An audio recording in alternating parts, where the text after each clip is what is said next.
Time to play the game!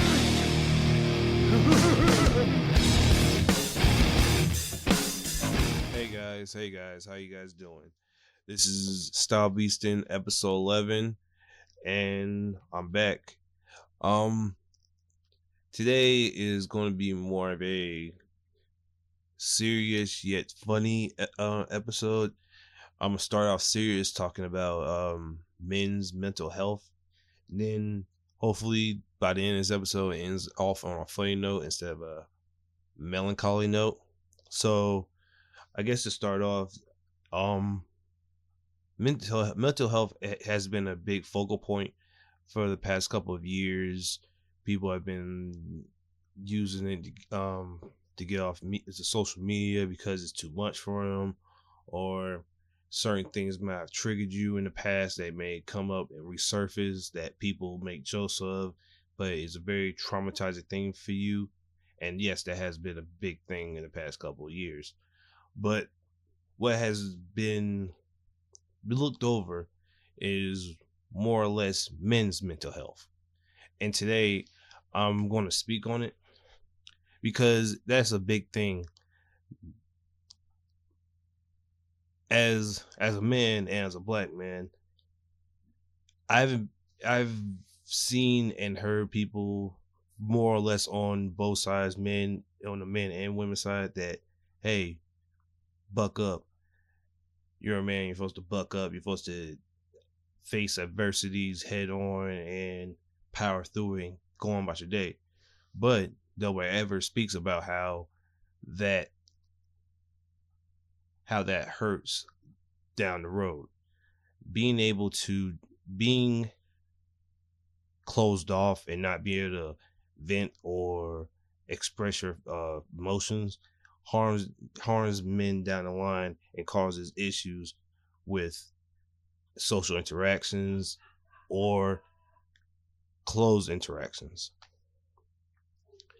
And I guess it's a big thing because of the past couple of years. I've seen men break down in the middle of everything, and it just come off as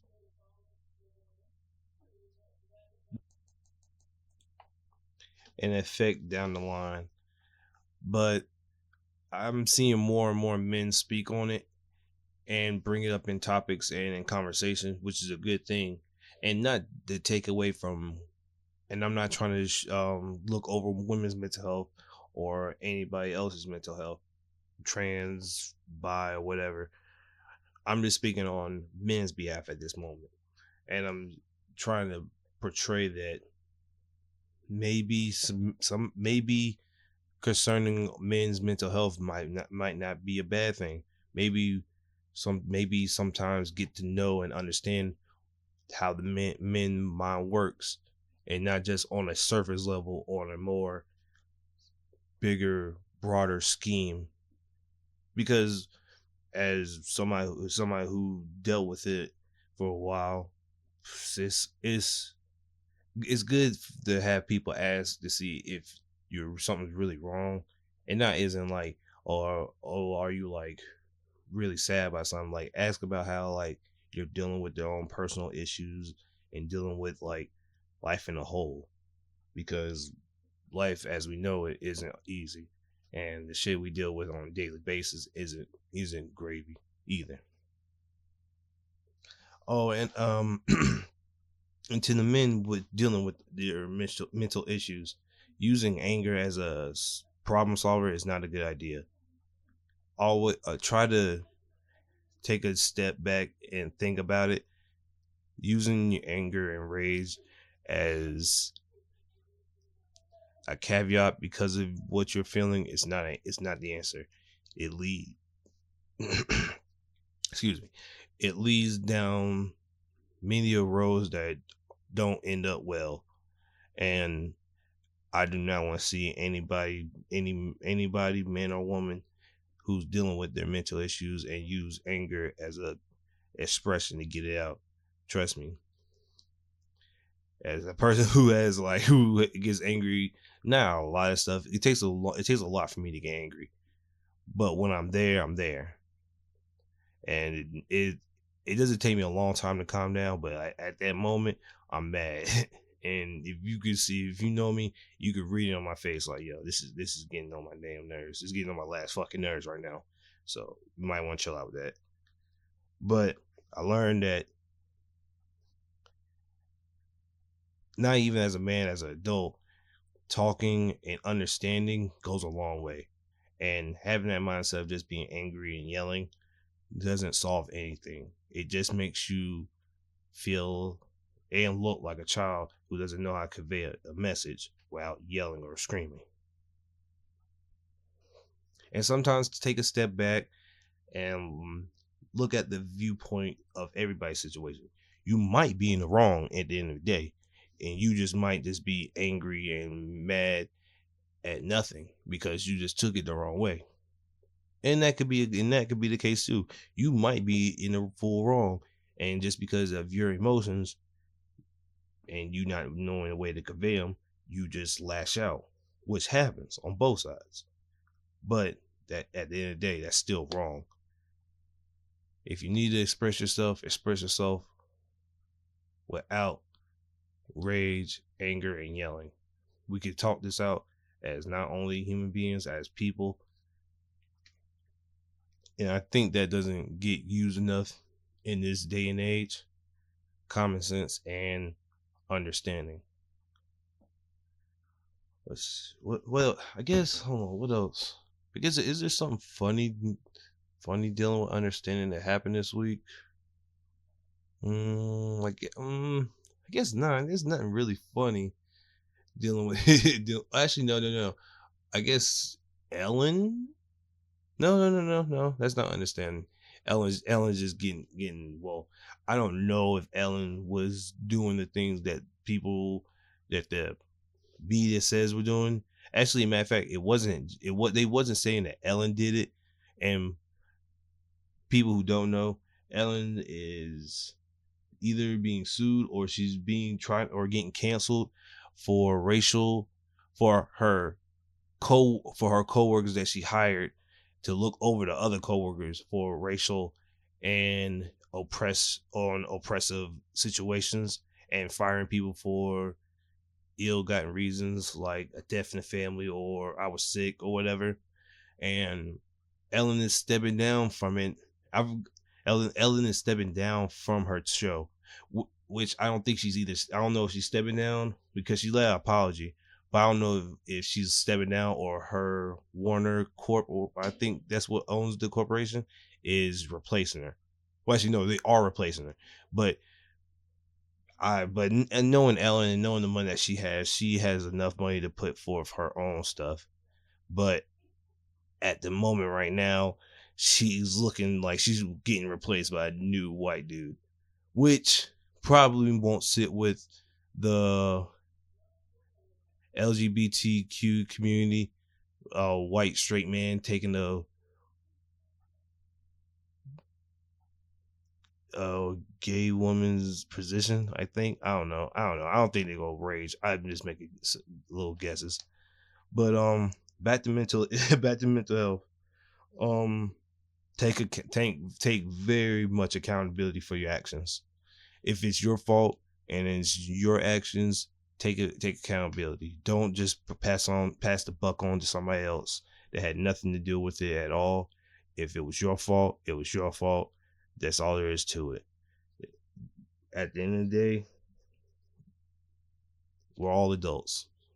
Well, people listening, hopefully you're adults. If we're all adults, so at the end of the day, we should all know that, hey, my actions have consequences. Everything I do comes back to me in any shape or way or form. That's karma for you. So if I know I'm in the wrong, let me take accountability on my behalf and tell you that, hey, I was wilding. I need to sit down somewhere and I need to chill. I was in the wrong. I'm sorry. And hopefully that person can forgive you. Or even if they don't forgive you, you show maturity by understanding, by showing them that, hey, I understand your side, that I was in the wrong. And I don't think a lot of people take accountability for their action nowadays. I see a lot of people passing the buck on. not saying, hey, maybe I was wild. Maybe I should have chilled out. Maybe. But hey, with living with Nick and my other roommates, I found that a lot of people won't take accountability for their actions. And it shows even as niggas who are older than me won't take accountability for their actions. But it's fine.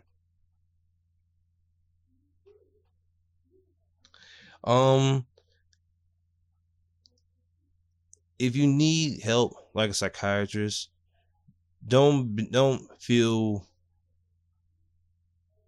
like you can't do it. Don't feel like, hey, maybe I can't. Maybe I don't need to talk to a psychiatrist. Maybe I look crazy. Or people might think, hey, I look crazy or something's wrong with me. And you shouldn't feel ashamed seeking help. Everybody needs help. I mean, shit, everything that we do in the world, we need help on. Shit, if we looking for a better job, you gotta help yourself up and get up and find something. Or like, that's a poor example. Coaches, like as in somebody to teach and somebody to help you through something.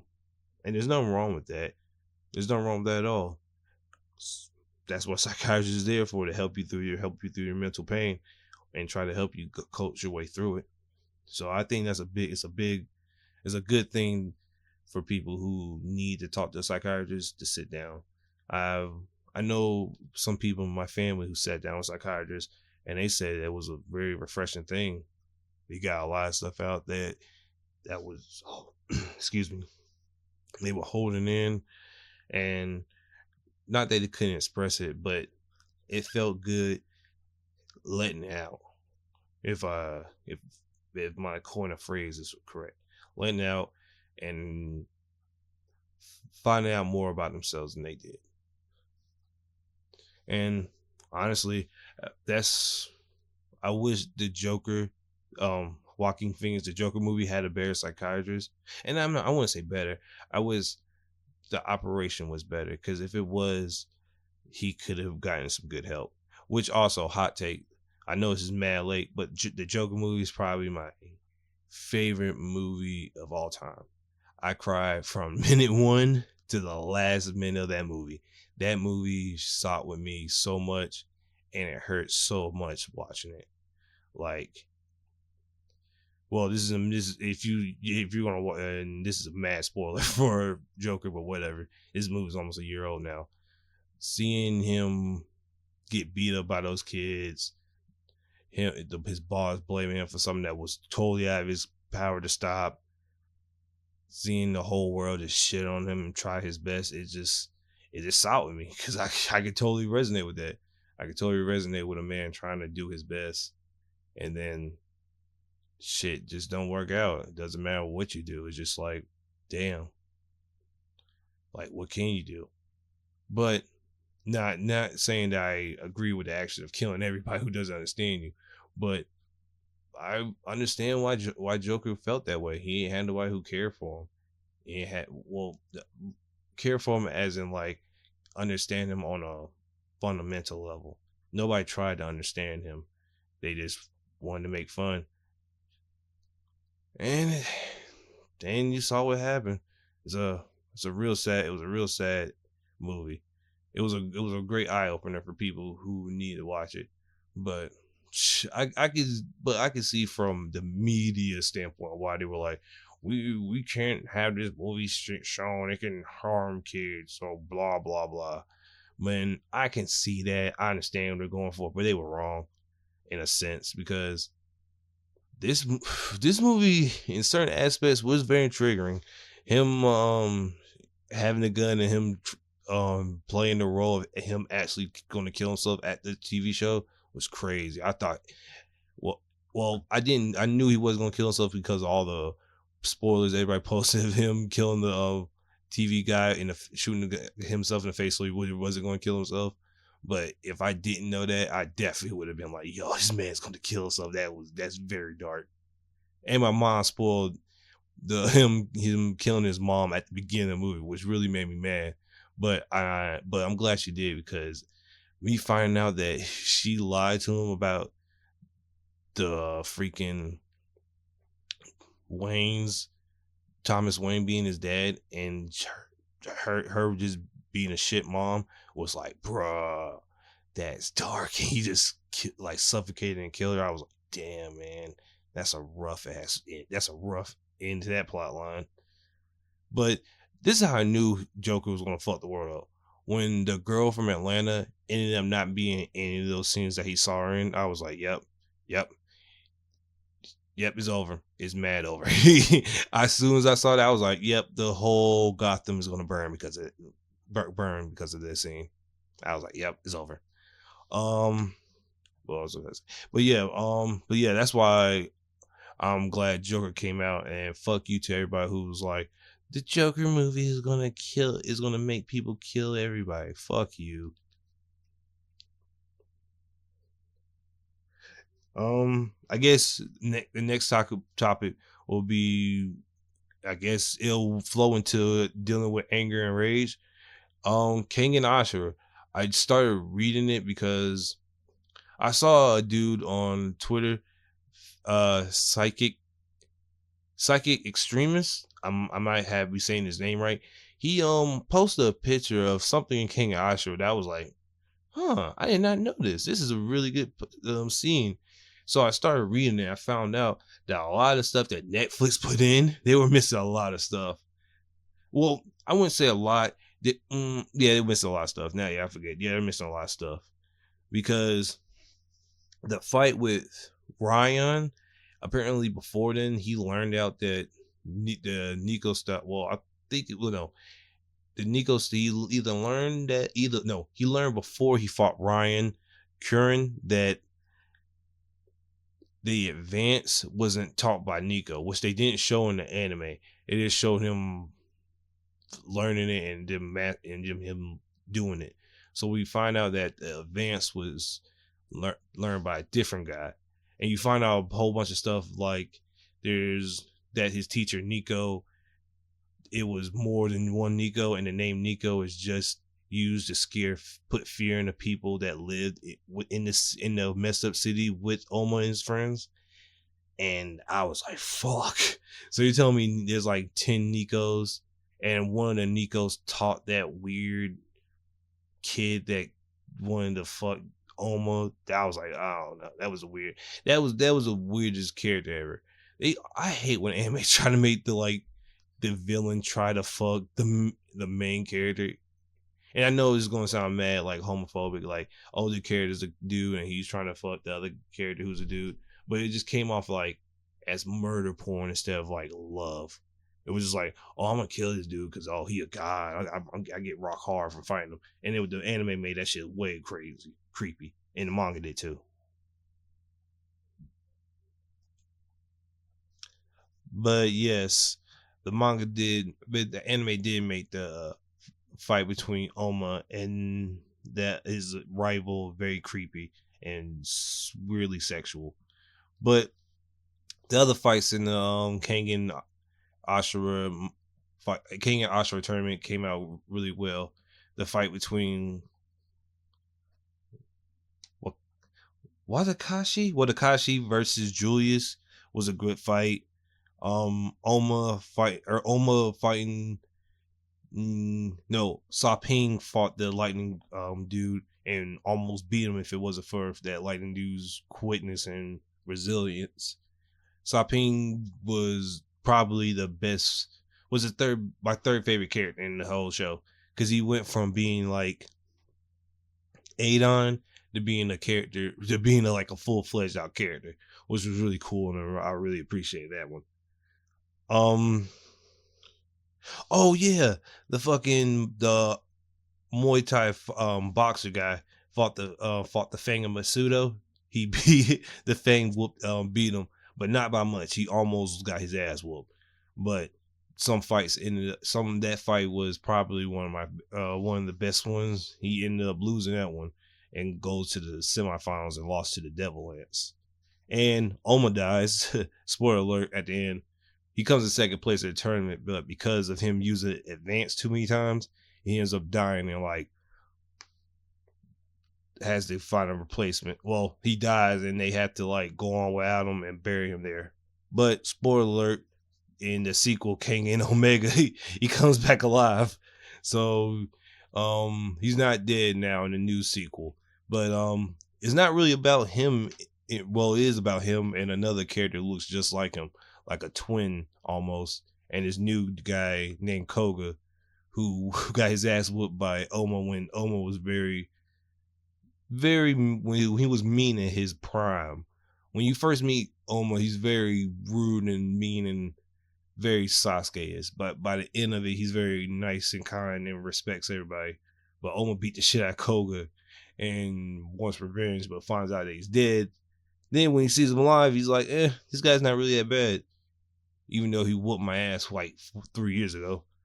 But I'm currently caught up to the Kengan Omega. I'm waiting for the chapter 72. I think it's on a break this week. So next week I'll probably bring it up in the next podcast. Also, speaking of fighting anime, Baki came out this year. Watched all the episodes. Great. It was amazing.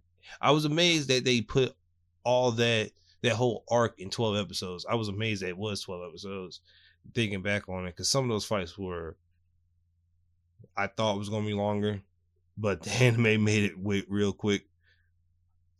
The Right Side Tournament was like 6 episodes, and I was like, fuck, that was mad quick. But seeing it on how everybody who wasn't Kakukayo or Retsukayo got worked in like 3 hits, yeah, I expect that from Baki, Yujiro, Olivia, and Muhammad Ali Jr.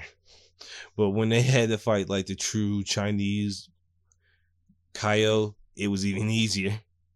So when Yujiro had to fight Kakukayo, which was on some nationalist, when Kakukayo fought Yujiro, it was basically a whole ideal of nationalism about how we're not going to make China look weak. And that happens in real life too, because China does not want to look bad in any sort of manner. But it ended up looking great. Yujiro's a Kaio now, even though he doesn't want to accept the name. Muhammad Ali got his ass whooped by every Japanese man in fucking the underground tournament, thinking he was hot shit, and almost got his ass killed by Baki, thinking fighting in Japan is fighting in the same way in England. Nah, nigga. When you fight in Japan in these underground tournaments, ain't no one fight and over. Nah, we killing you. We gonna die in these streets fighting. This ain't no one and done. But people try to say, oh man, they did my man Muhammad Ali dirty. But if you think on it, Muhammad Ali did himself dirty. You're going to another man's backyard talking shit and starting a fight. You cannot do that, especially against niggas who like are named the God of War, or a man who's like 70 and that can murder who can murder anybody. Like, he got his ass whooped. The second time coming. The first time he surprised him, but that second fight, they whooped his ass. Like, Dopo almost took his boxing career, and Jack almost took his whole face off. But if you get a chance, but if you're reading Baki, you just saw the new chapter that came out yesterday of Hanayama Kaoru versus the sumo wrestler. And I thought that fight was gonna be a whole lot better than I thought. It was just him cocking his whole body back and slapping the shit out this sumo, and him waking up blacked out. Like, he woke up and was like, why is everything so dark? Because you guys not slapped the fuck out by this 8 foot, 600 pound ass Yakuza member, leader, I should say. But that fight was pretty fast. And I guess next week I'll find out what was going through his mind when he got his ass slapped. Not his ass slapped, like his butt slapped when he got like slapped the fuck up.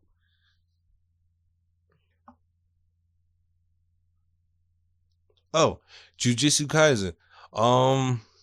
They showed Sukuna's full body and what he really looks like. It's probably the most. It's cooler than I thought it was.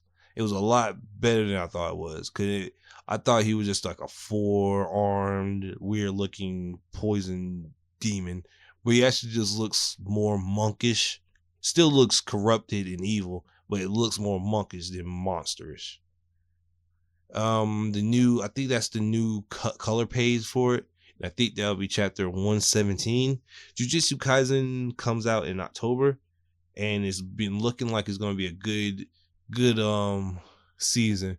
Because if they end what I think they end, it's probably going to, because actually no, because where it ends at is going to be a good stopping point, because the characters they're showing are characters I thought was going to be in the second season, but they're going to be in the first, which means it's going to be like a 24 episode season, which that means they have money and they believe in this.